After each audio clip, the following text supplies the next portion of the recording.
Colorado Springs' #1 car show by default. This is Automotive ADHD. Yes, it is. And if you are just joining us here on the bonus podcast, we did a whole radio show about Brian, and he bought an EV. He's, previously been the official mechanic of the show as of the beginning of the show, and by the end of it, we found him guilty of buying an EV.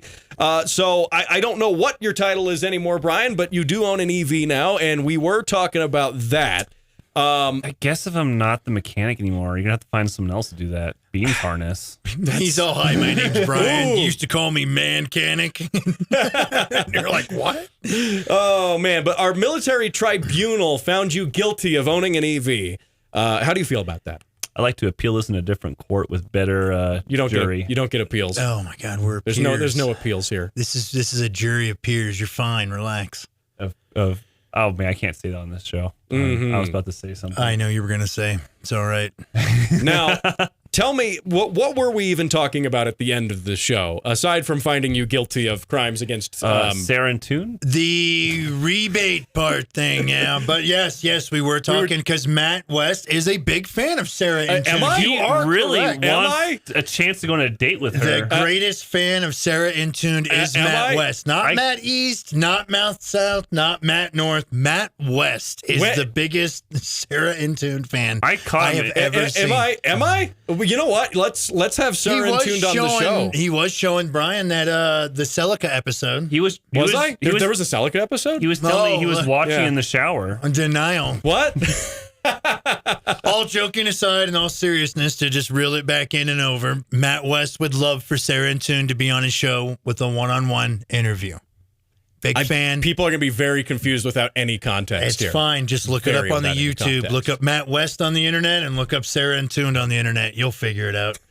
Anyways, we were talking about EVs. We were talking about rebates. EV rebates. Yeah, and we were talking about that. Now, Brian, you were able to leverage the rebate in a way that was beneficial to you. And it worked. It resulted in you getting an EV that you probably wouldn't have bought otherwise, right?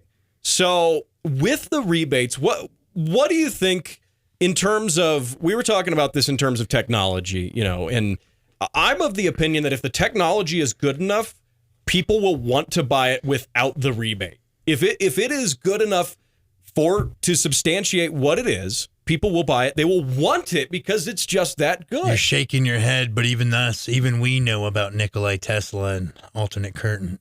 I'm so tired. It's me and Nikola Tesla's alternate curtain for your shower. You heard what I said. Alternating currents. Tesla made many things, including shower curtains. Yes. Wait, is that what Elon's doing now? I think he's working on affordable ones. Affordable shower curtains. They're made from microplastics. So, by the way, don't drink them. That means, too. Don't drink the shower curtain. That means as well that no matter what, they're going to cost 4 times as much. So I have a rule of 4s with Tesla. Anything that they say they will do, it's going to cost 4 times as much. It'll cost 4 times as much, and it'll release 4 times later than they said it would. So and that rule has proven to be true. That just makes me think of dealership markups on stuff that you got promised. I was excited for that new Nissan dealership markup. I'm like, I don't want the thing now. Yeah, the Nissan Z specifically. Yep, yeah, I was excited about that. I was like, hey, it's just affordable. I don't even like Nissans, and I was excited about it. Even if you order online and you're paying a dealership to receive it. Dude, yeah, what's with that? Are dealerships going to be the thing of the past eventually? Well, you're going to be able to buy direct? With Tesla's model, it's sort of direct because Tesla owns all of the dealerships. Is overseas stuff going to be direct because there's going to be tariffs now to import stuff? Is that going to turn direct? Actually, I heard something about Volvo reactivating an old factory since this tariff. Yeah, with China. There's I only heard this by hearsay. I have no other information. Question to you, and you may know the answer, you may not. How much of Volvo's EVs and parts are made in China then, if they're worried about that? All I understand is that we don't actually make the parts in China. It's just they have a factory where they can build cars there, and they only handle the metals. Okay, so it's more of the raw processing stuff. It's not that Volvo's necessarily... They're stamping out car chassis, but they're not I don't know if they're building all the parts. I don't know on that. Volvo one. on Alibaba. That's all. But I'm realistically speaking, I mean, I'm sure most of the crap in the cars nowadays is from China. It's from China. Yes, every time I hear China, that's all I think of. China. I mean, Volkswagen does a couple places do that at their factories. It's called like Buicks right are on Chinese. time parts or something. Buicks are just Chinese in general. I think a lot of stuff just comes from there now. Period. It doesn't even matter. Yeah. Now the question then that ties into a number of different things. Are we just smoothing over the EV topic now? Oh, the rebate. Oh, no, part. we're coming back. Okay. We don't forget about you. We're coming back, but I do want to say you did mention Nissan earlier, and later on I want to talk a little bit about how I vomit in my mouth every time I say Nissan. I'm just sorry, I couldn't hear you say it again. Say it again. Nissan. Oh yeah, okay. But we'll talk a little bit. Knees on, my knees are on fire. I'm like, what? I have a love-hate relationship with Nissans. Mostly, I don't love them and I hate them. So, but that's a strong word. That is. It's mostly because of the VQ series. I literally just fixed a VQ. I just have gross. I have like post-traumatic stress of working on a VQ, and you know which one. I think you know which one I was talking about. I literally, is it Dan Chan's? Yeah. I literally just fixed a VQ for my friend a while back that he swapped a new motor into and started running like horrible. Okay. And I was like, he's like, dude, I don't know what's wrong with it. I'm like, it sounds like it has a vacuum leak. He's like, I don't know where it would leak vacuum from. I'm like, watch this. So we proceed to pull a vacuum pipe off and take our vapes and take turns of vaping into the intake manifold. I'm old. We just sprayed stuff on it to find out where it is. So are you dizzy yet? This is the millennial version now, I guess, of smoke testing. Because before you could take like we used to use cigarettes in my day. We could take cigarettes. You could take a cigar, or you'd spray just whatever spray you had. Brake. It didn't matter what you had. You spray a cleaner. Or I'm terrified of using brake clean to find vacuum leaks. I think it's the most dangerous. I've seen it too many times catch fire at work. I've used brake clean as starting that, fluid. We literally, I know the noise. Yeah, exactly. That's it. We literally just had someone do that. Really? Yeah, I set a car on fire. Oh, I thought you were just saying use it as starting fluid. It wasn't an EV of all things. Are you telling me EVs don't catch fire randomly? Just don't hit a freaking guardrail. As long as Tesla's not on the name, it probably won't catch fire. So I was having a debate with a family member actually over the holidays who has EVs, plural. Matt East's family member actually. So, but they sound lovely. Yeah, and do you guys share moms? Gee, I don't know. But we were having this debate about EVs catching fire, and my eyes were opened a little bit till you hear EVs always catch fire. If you get an EV, it's just going to catch fire. Apparently, the statistics say that that's actually not true. EVs catch fire less than gas cars do if you look at the totality. Well, gas cars have been in production longer too. Yeah. But electric vehicles are older than gasoline vehicles. They technically are. Yes. If you think about the history. Does that make sense what I'm saying? Did I articulate that properly? Yes. Nice. Yeah. Yes. Good job, electric taxis. Yeah. Well, back in the day. A long time ago. So, but with EVs catching fire, even when you looked at, it's not just because there's statistically fewer EVs on the road than there are gas cars. If you weigh those statistics, like say per however many thousand vehicles sold or whatever, it still comes out to them being, they're not catching fire as often. But I will say, part of the issue I still think with EVs, obviously, when an EV catches fire, it's going to make news. When a gas car catches fire, no one cares. No one really cares. And so, plus, isn't an EV fire way harder to put out? You need special foams or something to put the fire out if it burns the batteries. General consensus with EV fires is you don't put it out, you let it burn. Well, and when I've way back on this show, probably in the first, I thought they had those weird foams over. Probably in the first year of doing chemical foam. They do have some effect, from what I understand, where they can slow it or something. They'll have a thermal imaging camera and they'll see if other cells are going to fail too. But the general consensus is you let it burn. What they do as well is they do try to keep the battery pack. That's got to be good for the environment, huh? All those fumes. Very good for the environment. Look for the environment. It's just burning the battery. You're like, yeah, breathe that in for a minute. You're going to feel great. It's all the same crap in a gasoline car. Yeah, honestly, if a gas car burns, all the plastics and all that stuff burns. Well, there's plastics in an EV car, I know. too. Yeah, and then the other thing, too, I mean, the fire departments burn cars. They fill them with hay and test on them. They do. But so what I was going to say with EVs, a lot of times you have, when fire departments do, I covered this on the show maybe like 2 years ago, and actually ran on the show a training video of a fire department putting an EV fire out. And it's 3 firefighters staring at it. Well, and what they looking at their watch, like, oh, when's it going to catch fire? One of them's getting ready to clock out. Like, yeah, I'm going to go home, guys. Shift change. I'm here to wait till the EV fires out. But no, part of the big part is keeping the battery pack cool so other cells don't catch fire, because that's something we kind of know that EVs can keep catching fire later, and so they'll put a ton of water down low into the battery pack area, not to put the fire out, but to cool the cells. And they'll do that. And once it gets to a certain point, they'll check it with thermal cameras. They will then say, all right, we think it's safe enough to tow it. And they'll tow it to a special area where if it does clear and they'll tow it there. So that way, if it does catch fire again, like spray a day nitrogen later. on it. You guys want to hear some terrifying stuff about EVs? Are we making you scared at all to drive your EV? No, I work on them. I know exactly how dangerous We're not trying they hard are. enough. We're not trying hard enough. Don't touch the spicy wires. I'll tell you about some spicy stories with not Volvos, but with EVs. Okay. There's been a recent learned spicy EV stories coming to you now from Brian. We have learned recently that pressure testing the cooling system on EVs is a bad idea.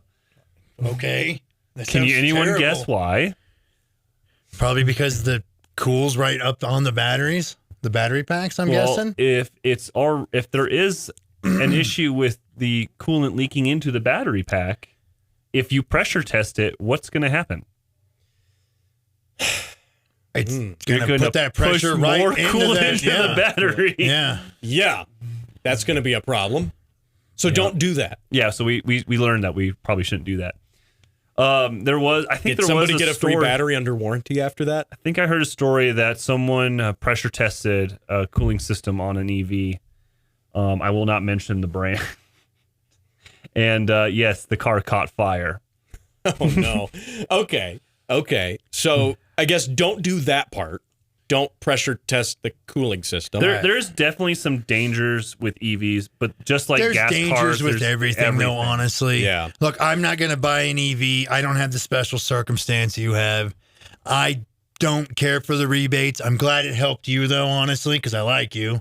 I think we're friends. That makes one of us. Oh, hell disappointed. I don't. No, I don't know about that. But it's just, I don't know. It's so much government stuff with the EV part, and that's what makes it kind of distasteful to people like me. Plus, I get where people go, hey, it's a vehicle for transportation, yada, yada, and I can see where an EV would come in line with it. That's exactly what I hate, is the government has made people hate EVs. But it's because the government got involved, and they were like, hey, we'll take your tax money to make it to where it's more this and that for people, whatever. And I'm like, look, I don't have a problem helping people that need stuff like... But is it the tax money, or is it the fact that they're trying to push you into thinking that the future is only going to be electric cars? It's them pushing it, and then it's the tax money going to it when regular things like roads aren't even like good where we live and stuff, and that will irritate people like me that are overworked and overtaxed, and you and stuff, because you're like, look, you prioritize stuff for things that aren't finished yet, and it's annoying and irritating to us, and they constantly do this, so the EV isn't necessarily the problem. It's the government push and, hey, we're putting your money to this. And if you buy one, we'll give you some of your money back. And you're like, dude, if I like it, I'll get it. And it suits some people and not everybody. And on that note, I mean, I've heard the argument that, well, hey, we should have the rebate because as like, say, working middle class people don't get any kickbacks anyway. It's always, high level rich elites that get kickbacks. Then lower our taxes. But that's my point is that if you lower the taxes, instead of saying, well, I want to get some of my tax money back in the form of a rebate, what if you just charge me less in taxes? Stop charging us and then so much. let me decide what to do how with it. I want to spend my money. I'm all about freedom. Make your own choices and your own decisions, whether I like them or not. If you ask my opinion, I'll tell you, but I ain't going to force you to do stuff, okay? I'm just not. That's not the way it should be. That's not freedom. That's just being dictated. And I don't know. I don't like it. It bugs me. I'm getting old. I mean, I can understand the rebate thing, but in my opinion, I mean, it worked for me. Yeah, and I think I just think got the rebate. Funny. I love it. I think it's so funny that Matt just made a show complaining about how the rebates are for the rich. And then I'm over here like, hey, guess what I got? I got a rebate on an electric car. I made a whole point about how we should get rid of the rebates and how the incoming administration is getting rid of the rebate. If you got rid of the rebate, then you wouldn't have this show right now. No, if he didn't, because I wouldn't have bought the car. If he didn't have a rebate, then fine. Okay, the 3-letter agency, the DMV. Oh, you got an electric vehicle? It doesn't cost you any registration. Oh, yeah. That's another There one. are other ways to do it. Why not do it that way? There are other ways to do it. I mean, honestly, in my opinion, I'd be a little more on board with electric vehicles if it was like a retrofit kind of aspect. Hey, you got something front-wheel drive? Here's the front-wheel drive retrofit. Do that. I know, but if it was more of the, I don't know. By the way, if you get a retrofit the 4x4, Chevy, the rear-wheel Chevy drive, the all-wheel drive. Yeah, but here's the stupid thing. Yeah. You don't get the rebate if you do that, though. If you take an old car and convert it to an electric car, dude, they've been converting cars. You're not getting $12,000 of rebate. They've been converting vehicles to electric with random different methods since the 60s, 70s. Okay, Yeah. it's been a long time with it. I don't know. It's just the government push. I think you should do this. You have to do this by this year. It's all you're going to be able to do. You're like, dude, shut up. Quit telling me what to do. Look, we're a country that like you charge us on stamps. There was a stamp tax. What was it? A stamp tax, candle tax. And they're like, oh, we're going to tax you on tea. And we're like, hey, we drink coffee, America. And everyone's like angry. You know, that's all I'm saying. You don't tell us what you're going to do. Matt knows my opinion of this, but I feel like the biggest problem is we keep trying to push for one single source for something. It doesn't suit everybody. We need energy diversity. We absolutely do. You're up in the middle of nowhere. Diesel's probably There needs better. to be more people putting solar panels in the house. There needs to be more people running either hybrids or a mixture of the two. Have an electric vehicle for the town. Get a nice gas car for the road. When you go out, on the weekends for a long drive. I'm always going to have a gas car. Yeah. Great example too. Say you have a trailer and you need to tow, 12,000 pounds once or twice a month. Have a diesel truck for that, right? Diesel's been doing it the longest. Yeah. Diesel's been doing it, and diesel pulls the hard. Well, EVs pull pretty hard, but we've seen a lot of range issues that once you start towing with EVs, your range goes down a lot. But the thing with EVs is the motors and the idea is great. The only limitation is the battery pack. EVs are like socialism. It looks really good on paper. If you could fill an EV like a gas car, no one would be complaining right now. Yeah, I think in some ways, the convenience factor's there. I don't disagree with you. They're still pushing the hydrogen cars. There's also some other things coming up with the synthetic fuels. Aren't the synthetic fuels? It was like thousands of dollars a gallon. I think they got it down to like $30 or $40 a gallon now. Well, it wasn't just even different fuels. There was also like doing fuel cells. Yeah, so that you the hydrogen. Fill a battery that makes electricity when you refill it. The hydrogen car thing looks kind of like a midpoint. I don't know, man. There's a lot of technology coming out pretty quick, and it's kind of hard to keep up with a lot of it. Makes me very nervous. Yeah. Now, it's a great concept, just safety. I feel like that would be good for transportations like on a fixed railroad. What if you got a rebate? No, I don't. He says no. He says no. Okay. No, but I feel like car rebate be ready to blow up at any moment. It would be a spectacular. Here's at least the good thing about it is it would at least be a spectacular explosion. Like you would die right away. It's like a Mad Max. Witness me. They did not. Boom! Spraying your face over. Hey, you know what? I don't know. It makes me think of what was that movie with Will Smith? AI. And he's like, gets that old motorcycle because they're running electric stuff. And he's like, what's driving this? He's all, gasoline. It's right here. We're sitting on gasoline. Are we going to catch on fire? Remember that lady? Hey, look at it this way. Would you rather go out in a bang or go slowly? I'm just saying, slow and painful doesn't sound good. So it could be like a burn or a boom or a hear me out. There is one good benefit though with what if we brought back EVs? I would like to bring up though. What if we brought back the Pinto? No, and had it blow up too. The electric Pinto. The electric Pinto. Anyway, you were saying we can have them build it just as bad too. The service on these. That's something we didn't get into on the radio show. What's the service like? I already know the answer, but tell me anyway. Really? Do you know the answer? How about you fill it in for me? Yeah, Matt? let's hear. What's a 10K or 20K service like, Matt? I've heard Matt East on mine it's a 20K service. I heard that You have to do the spark plugs, the oil change. It's all check the tires. Transmission flush, coolant flush. Wait, no, it's just like cabin air filter, and that's it. And rotate the tires, maybe. You know how I do the cabin air filter? I open the glove box. Of course, you're paid to do your own service, by the way. I'm requesting Brian as a technician for my 20 case. By the way, Brian can request himself as a technician, as can you. You can request Brian, too, if you go to Volvo. If you go to Volvo, request Brian. You're helping him out. I would love it. I love hanging out with the customers. I just got coffee with a customer the other day.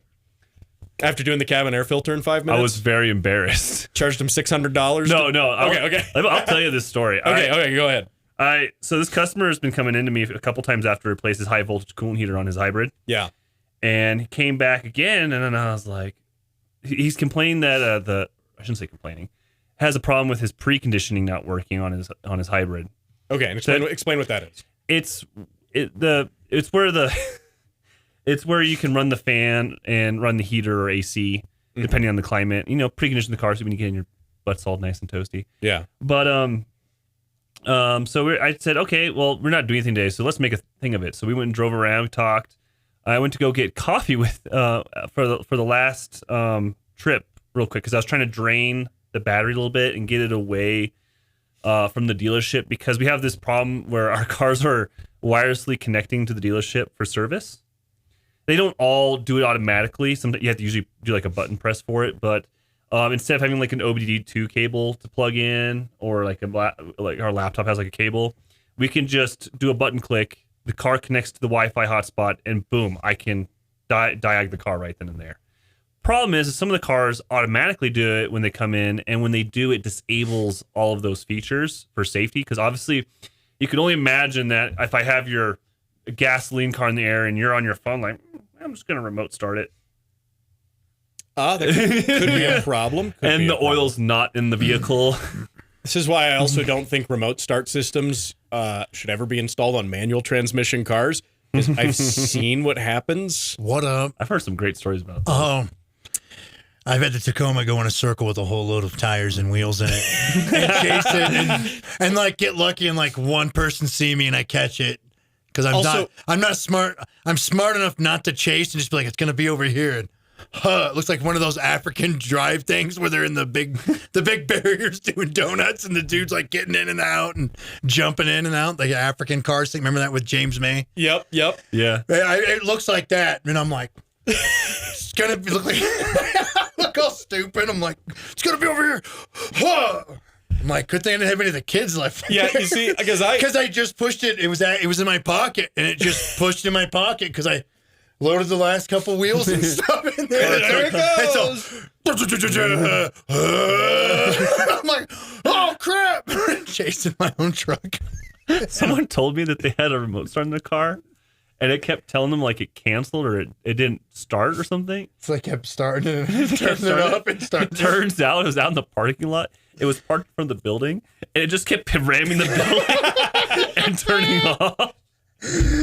Oh my god! So I'm derailing from our story. You were in the middle of explaining something, and I don't even know where we were. But I have to derail this. I have to tell a story. I have to admit to this. We're all telling stories. When I was 16, here it goes. I was working on $800 stroker Jeep, and I had to do a clutch on it. And I went with my uncle, and we went to the Air Force Academy hobby shop. He's former military, and he can get on base, and he works as a contractor on base there. And so they have a hobby shop you can rent. Like you can rent a lift by the hour there and just do your own. I'm a dumb old cran eater. I'm familiar. Yeah, the same thing.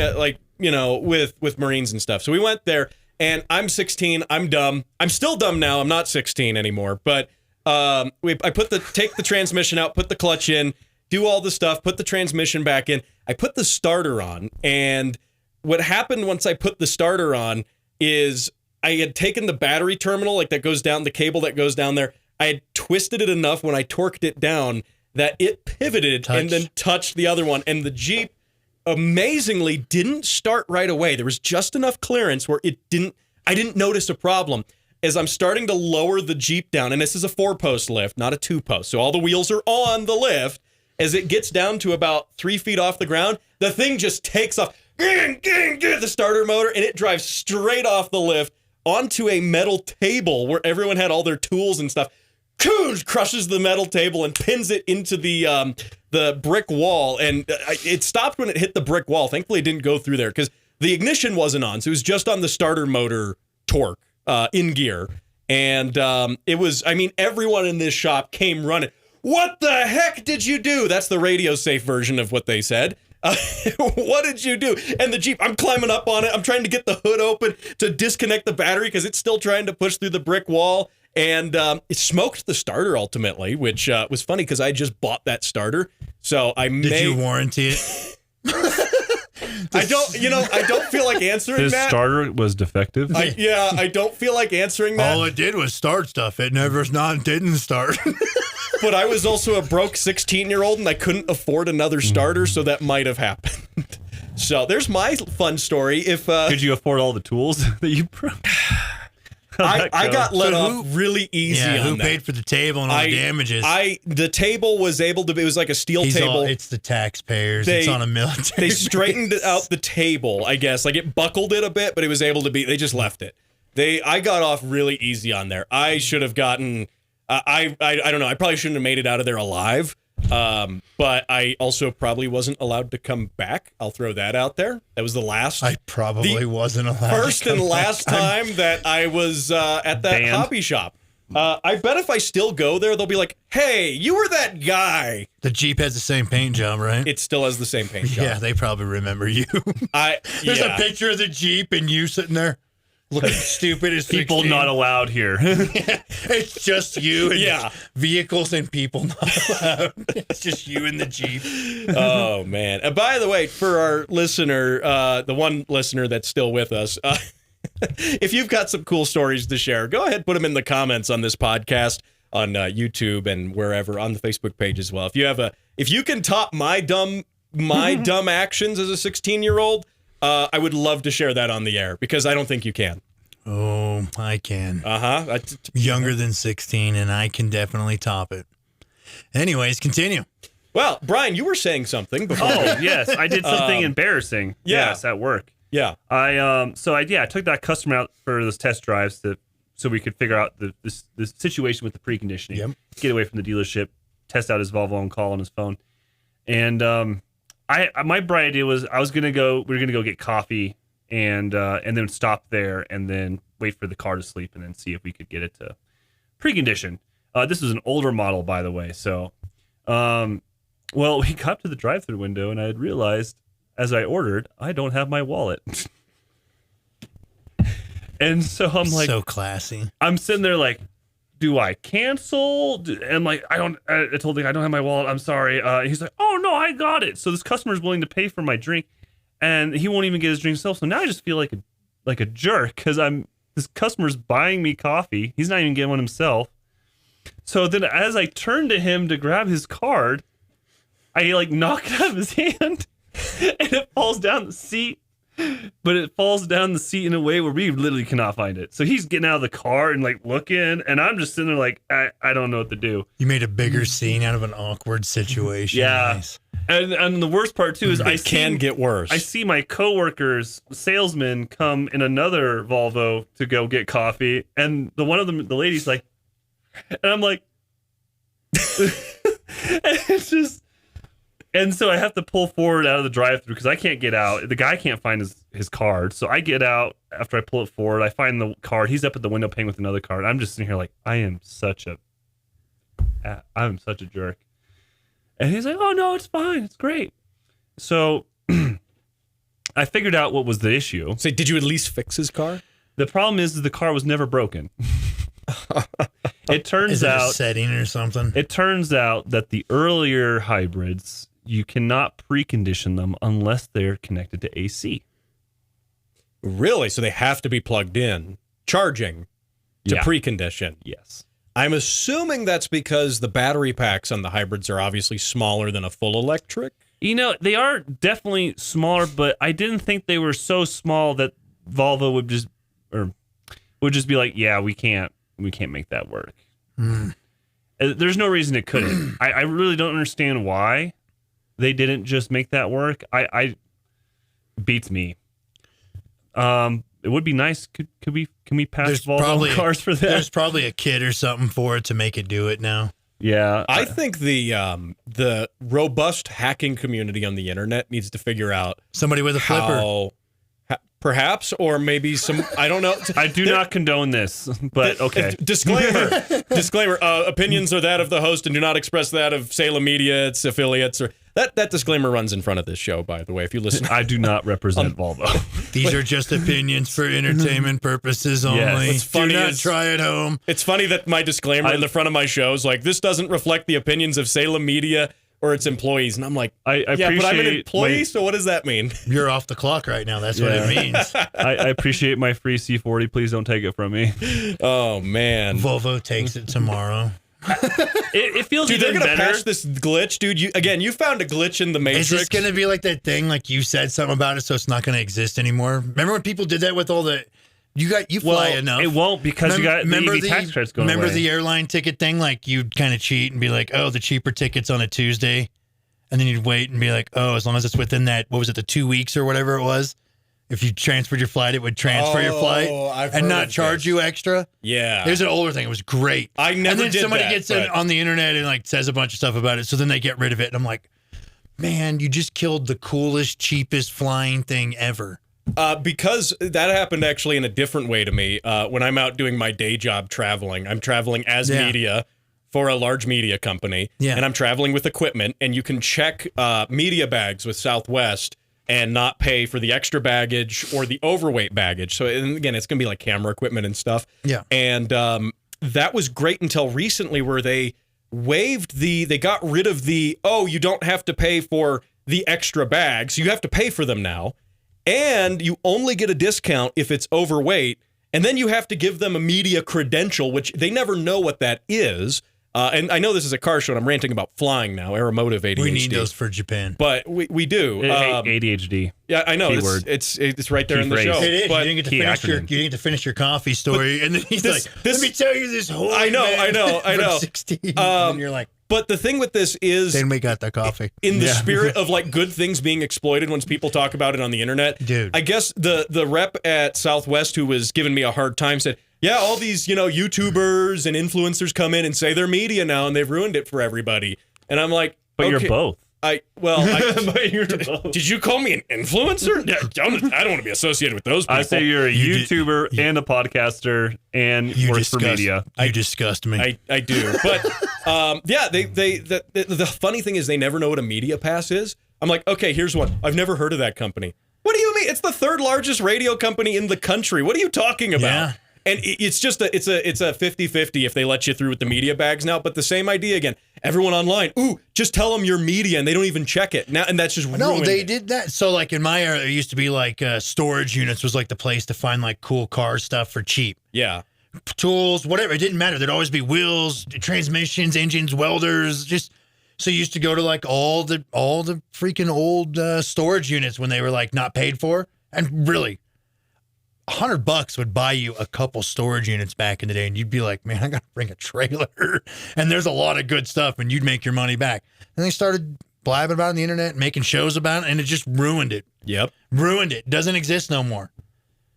Yeah. Not for that price, not for a deal anymore. Right. And at the some things it's just like, shh. Don't say anything about it. Don't say anything about it. So, Brian, we've let the cat out of the bag with your I know. With your thing. So everyone's going to go. Hey, to be fair, though, the sales manager was begging me to do this. Let the cat out of the bag, you dog. So, I mean, is this... the funny part, too, about it is when I was getting the lease figured out, they have to, like, obviously do a credit check. That just sounds like such a terrible word, lease. I know. But you could get me on a whole tangent about leasing versus owning. But when I was 16 and we were on the thing and a lease came my way. And then I drove the car off the lift. Anyway. And then Brian's all, then I got the coffee. They had to check your credit, right? Yeah. My credit's fine. Yeah. Okay. But for some reason, they weren't happy with my credit, and they almost made me get a cosigner. Really? For a car that is free. You have to cosign your free car. Because we don't think you're going to pay the free back. Yeah. It's cheaper than my phone bill. And they're like, are you sure you'd be able to pay that? Oh my God. Oh man. And I have a business. Yeah. They're like, you own a house. You have this. There's things How are you for affording this? There's things for you to lose if $50 something a goes month? wrong. Yeah. What are you gonna do? They also the other thing too is I had to give them a copy of an insurance card that proved that I owned and was driving a Volvo already. So that was a prerequisite? Yeah. And luckily, Not just working for Volvo, you already Yeah. have to have a Volvo. yeah, and the funny, I think that just made it better. He believes in our product. I love like, Volvos. Don't I get me know wrong. you do. It's like when you get on the Ford GT list, which I've never been on, but apparently you have to John you have to own this Cena. car, or you have to be John Cena and not driving a Civic Type and then R. sell it early. I just got so lucky though because I had literally just taken everything off my insurance Yeah. except for the Volvo XC90. Aha. I was like, oh, that was close. that was really close. Oh man. It's an old card. I mean, I have a lot of Volvo still. It's just they're not Yeah. registered or yeah. insured or Any of the things that they are sit supposed to be. around. They got all these engine swaps that I'll never finish, but I'll keep entertaining. Yeah. I was just thinking about one on the way here. I was like, oh, You'll keep them supercharged. You'll keep them in tuned. Yeah. Oh yeah.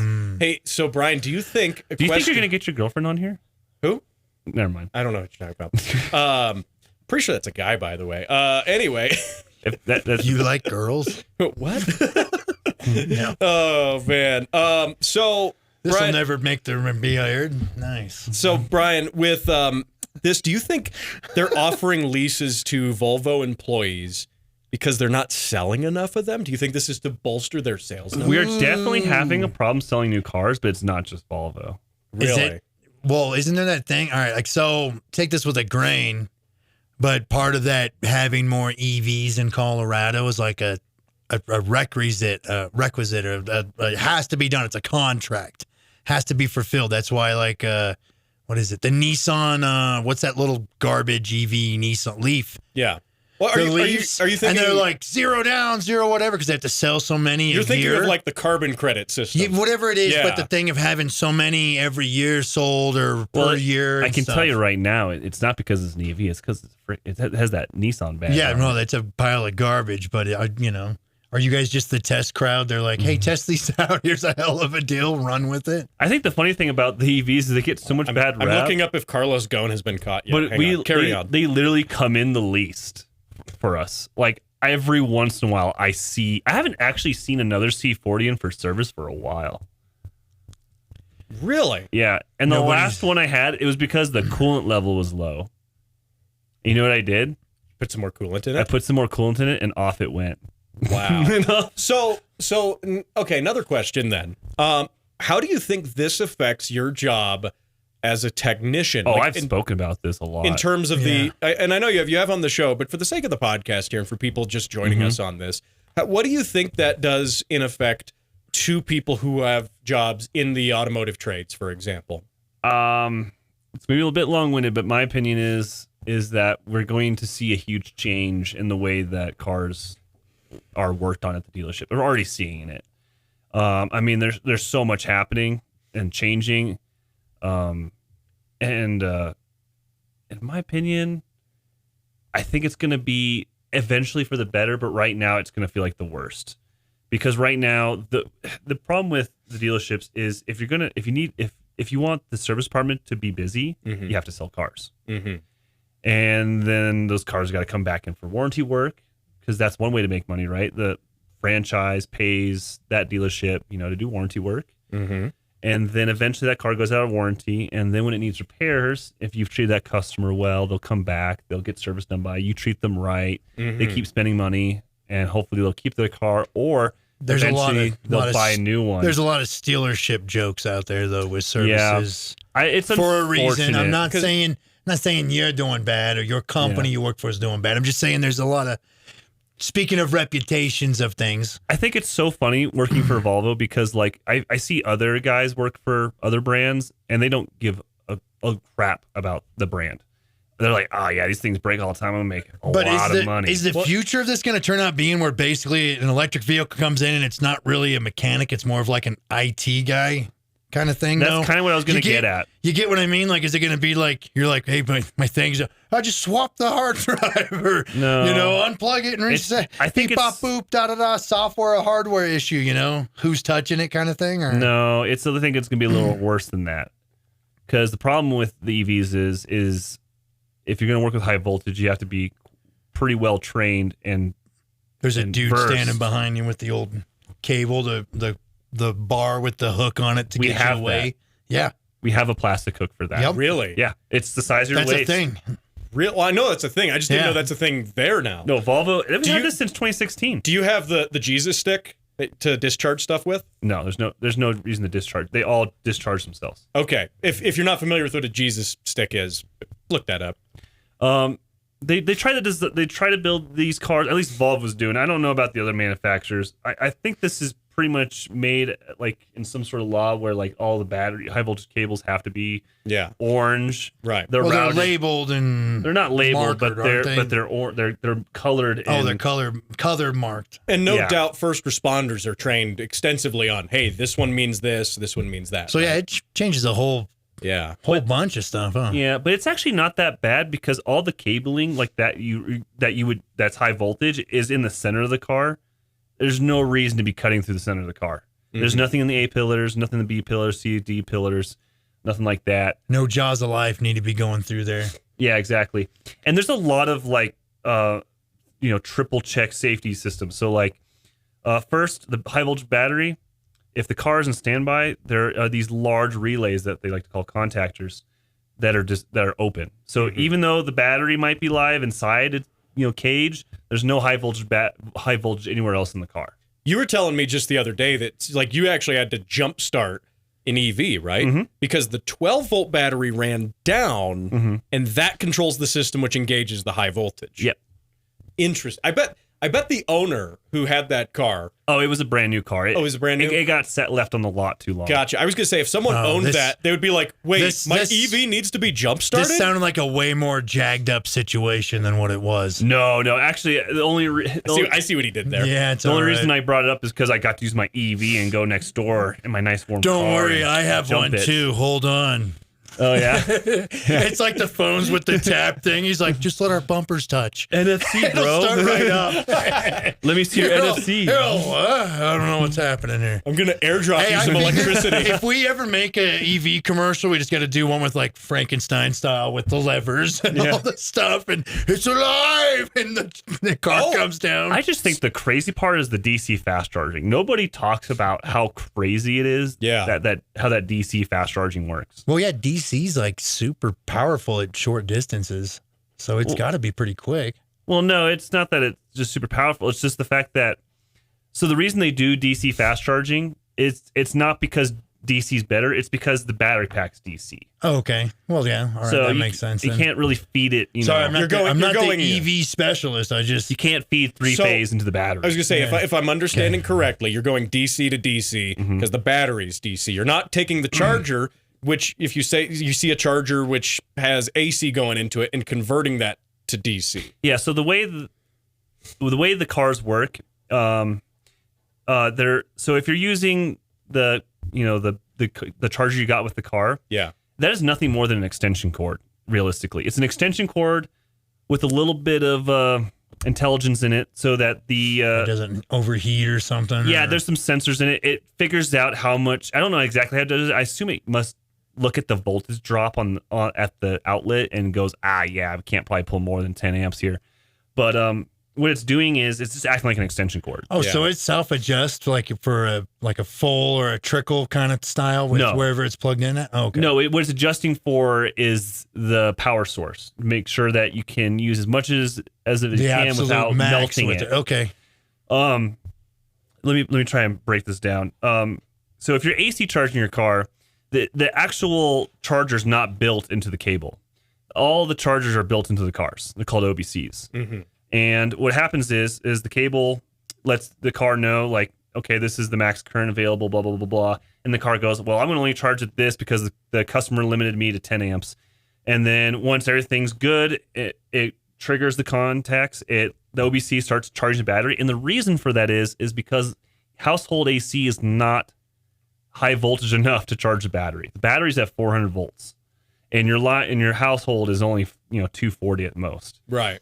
So that OBC takes that AC, rectifies it, filters it into DC charge battery, and then also bumps it up to charge the battery because the forward voltage has to be higher than the battery for it to charge. Right. Now, just like how your alternator on your car, when you're running, it's at 14 volts and it's charging a 12-volt battery. Exact same idea. Yeah.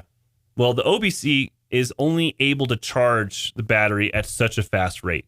AC charging is usually limited. I think you usually see either 6.6 kilowatts or like 11 kilowatts, I think, is max. After that, you can only go faster if you directly charge the battery with an even bigger charger. So what do? They made a DC fast charger. These things, you don't see them at home because your household ain't going to be able to support one. There's definitely no way your mains are going to support one. And stuff, huh? Yeah, we have 25 kilowatt ones and 50 kilowatt ones at our dealership. There are much bigger ones at like Sam's Club and stuff that rate up to like 350 kilowatts. I will say though, after this, I'll talk about the fast charging a little bit more, but the way that works is those DC fast chargers have 2 additional ports at the bottom of the charger. When you plug that sucker into the car, it talks to the car. Obviously, they talk and they go, okay, I am a DC fast charger. I have this much current available. The car goes, I am at this speed or at this charge level. Fill me up. Charge accepted, right? So instead of the OBC handling the charging, no. That DC fast charger is going straight into the battery. It is directly connected to the battery. So once it knows everything's good, it is immediately dumping like 50 kilowatt hours or more right into the battery. So if you imagine you turn on every appliance in your home and you're pulling 50,000 watts, that's just the low end of the spectrum for fast charging. Supposedly the C40, from what I read, is supposed to be able to charge as fast as 200 kilowatts an hour. Really? Because the claim is that if it's at 10%, you should be able to charge to 80% in as little as 28 minutes with a 200 kilowatt fast charger. The recent thing I discovered, though, is some of those fast chargers out there, they're actually shared. So even though the chargers all say like 150 kilowatt hours or 350, it's actually, from what I understand, there's only 350 kilowatts at those stations. Split between them. So split between each outlet. Yeah. Okay. Now, so the whole station's rated that, but they just label it like that. But there's some other problems too. There's some other problems I've recently discovered too. First of all, if you want the optimal fast charging experience, the weather has to be good, or the battery has to be preconditioned to be ready to be fast charged. Right. In cold weather, the battery's not going to charge as efficiently. Yeah. So it has to heat. It has to use energy to heat the battery up to get it to a temperature where it's efficient. That's not all. Really? The state of charge of the battery also affects how much current it can pull in. So at 10%, the battery can suck in 200 kilowatts. Actually, I have a little chart that shows the rate. So as the percentage goes up, the fast charger actually drops speed to prevent damaging the battery. So as you creep up to 80 or 90% full state charge, it's actually charging at like 20 or 50 kilowatts, no matter what. Interesting. I don't know. It just made me think of like decompression coming out of the ocean or something. Where it's like, hey, you got to slow down. Yeah. You know what's interesting about the fast charging? So my mother drives a Tesla, by the way. I don't know if that disqualifies me as the host of this show, but she drives a Tesla. And she was supercharging it. She doesn't supercharge it often. There's charging built into the house, and the house is on solar.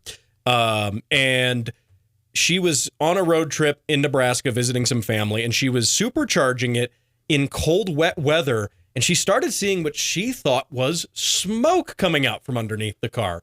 She looks into it, and turns out she thought, oh my gosh, she thought the car was on fire, but it turned out it was steam because of the heat exchanger. When the car's being fast charged, there's a lot of heat being generated as a lot of that energy is going into that battery very quickly. And it has a heat exchanger, the heat pump in there. Yeah. There's actually a warning. She looked into it in the owner's manual. And there's actually, after she was like, oh my God, the car's on fire. Okay, car's not on fire. That's steam. What's going on? There is a warning in there that says, hey, in cold, wet weather, expect to see steam coming out from under the car. It's from the heat pump as it's heating up out there to cool off the battery. Yeah, these electric cars, they're really big into heat pumps. They love heat pumps because they're way more efficient at pulling heat and controlling. From what I understand, even like the EX90s, they'll use the heat from all the electronics to heat the cabin. Really? It'll run it in conjunction with the heat pump so that it can give you as much heat as possible without actually trying to use the electric heater. So it literally the system's managing all of this thermal energy. That's where all the greenhouse power and the Bitcoin, the digital currency miners heating up greenhouses with the electronics. I got the idea from the EVs. Hey, nice. Brian, can your EV mine Bitcoin? No. It's not a real EV then. It's not. Does that change our... Does your EV have AI? I just want to say, though, does anyone realize how much 200 kilowatts is? Like, do you just realize like how much... Isn't that an insane thing now? I'll put that into perspective, at least from something I'm familiar with. So the radio station, one of the radio stations we broadcast the radio version of the show on, has effectively 100,000 watt transmitter. Yeah. That transmitter covers everything from basically south of Denver all the way to Trinidad, which is basically at the bottom of the state.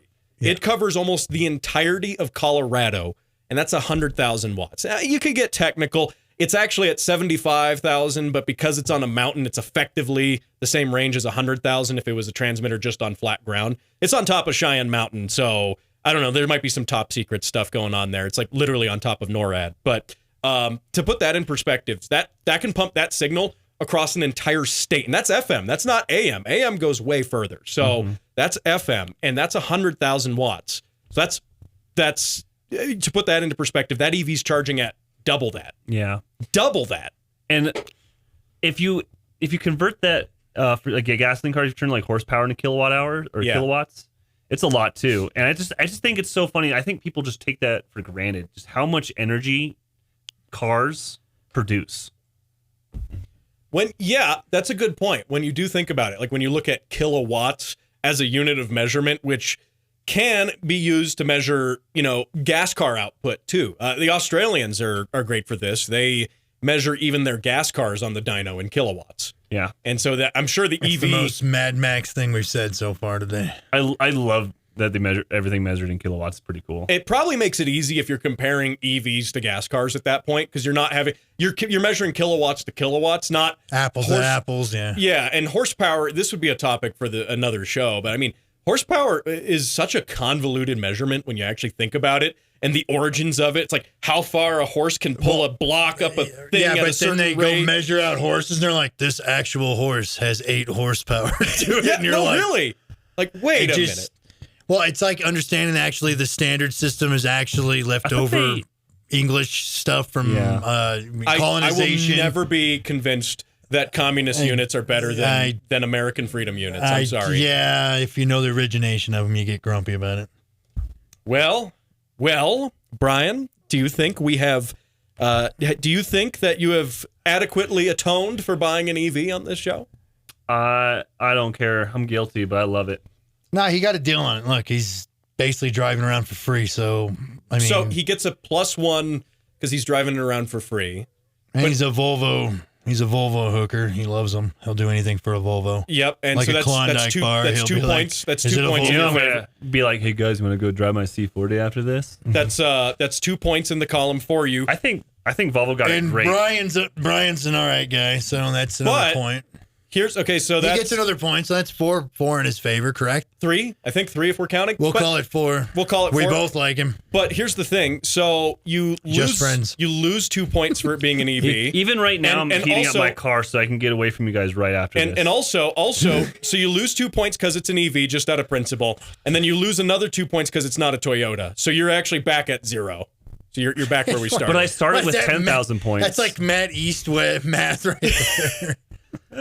Am I wrong, though? Will you disagree with me? I think right back where we started. So financially Matt, speaking, how's that to come with all of its problems working out? What problems? Financially speaking, have any problems. he made a decent choice. He gets to get paid to fix it. So even if it's a pile of trash, he's going to win. I know. And the other part, you get what I mean, though? Yeah, I mean, no matter what, he's going to win. It's less than a cell phone bill to have it because all the rebates and the deals and the employee discount and the I work for the dealership discount. So for his circumstance, I mean, he's winning with it. Plus, he just goes, "Oh, I request me to fix this." Well, so if it's a problem, I'm still making money off it to pay the little $40 or $50 a month anyway. So if you have like one little problem a month, you can pay for your like lease coverage every month with that. He's over there poking holes and stuff with his fingers, and you're like, "What are you doing?" He's like, "Oh, this cover fell off its warranty. I got to request Brian to fix it." Like, what? Are you hoping at this point that no one at your job is listening to this show? Oh, I think they've all heard it. But the one thing I really like about it is it gives me a chance to try the new products, just like my customers I feel are, like you're and the test. learn the products better. I kind of almost feel like the deal was for you to be the test crew of it, to see how it is. Well, it honestly benefits. It's not bad. It's benefits good for the you. company. And as an employee of the company, it's a pretty smart move. I've been able to figure out a lot of new things just by being able to drive it and understand like the features better. Well, you're familiar with it. It's like kids born nowadays. A tablet and a cell phone ain't nothing to them. They know how to do it, you know? Because people think we like go in and like we're professionals, understand this entire car. People think we're professionals. I mean, you work where again? Where do you work at again? I'm going to tell Jared, who cuts the shorts for this, I'm going to tell him that. Pull that clip and run it with no context whatsoever. People think we're professionals. It just zooms in and it's where you work. It just makes me laugh because like the truth is these new cars come out and maybe we'll take a class on some of the features about it, but we're not actually getting a chance to sit in the cars and learn everything. Yeah. I mean, they only just started doing that. And even then you get one opportunity and then it's like, what do you actually retain? Right. And it helps you when you're dealing with the customers. Oh, I can say, "Oh, my car does this," or "How do I make it do that?" And you can say, "Hey, I've got one of these at home, and here's how I do it." It's hilarious. My name's Brian, and I have the same thing. I'm one of the few technicians that they will call up to go talk or handle or drive with the customer because it's like that guy.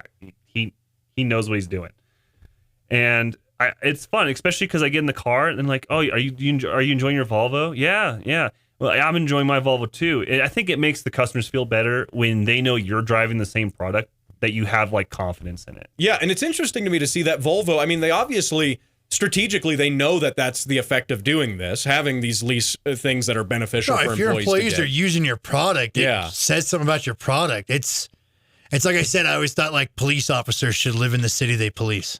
Yeah. You know, they just if you're doing the stuff for your thing that you're at, I mean, and it means you care and you're familiar with it at least. Yeah. And it screams that it's like, hey, this is something I'm at the very least, I like it and I'm familiar with it. Exactly. At the very least. That's a really good point.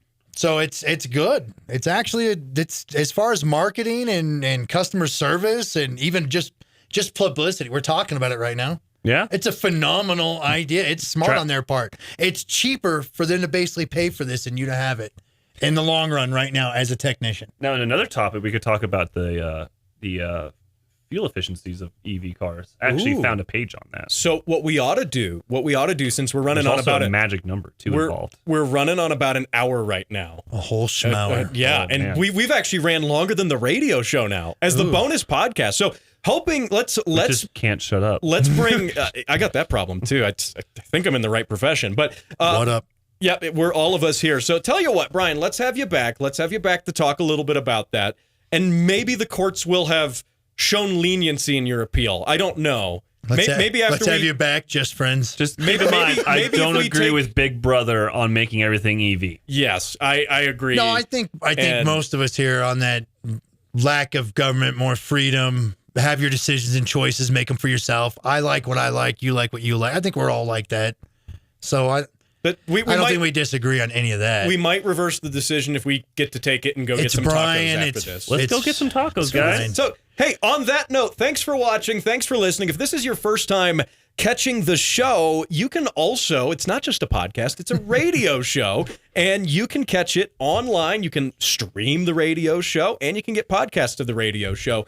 Wherever fine shows in this one are downloaded, remember to go on Spotify and check out the video. We are on video now, and Spotify does video, which is super cool and super fancy. So, unfortunately, the downside to the videos, you do have to look at all three of our faces, but it's not pretty. It's fine. If you want to know where we met on OnlyFriends. Yep. I thought it was OnlyFans. It's only friends. We're just only friends. Only friends. Wait, what about eHarmony? No, I don't think so. Hey, thanks for watching. Thanks for listening. We'll talk to you next week on the radio show.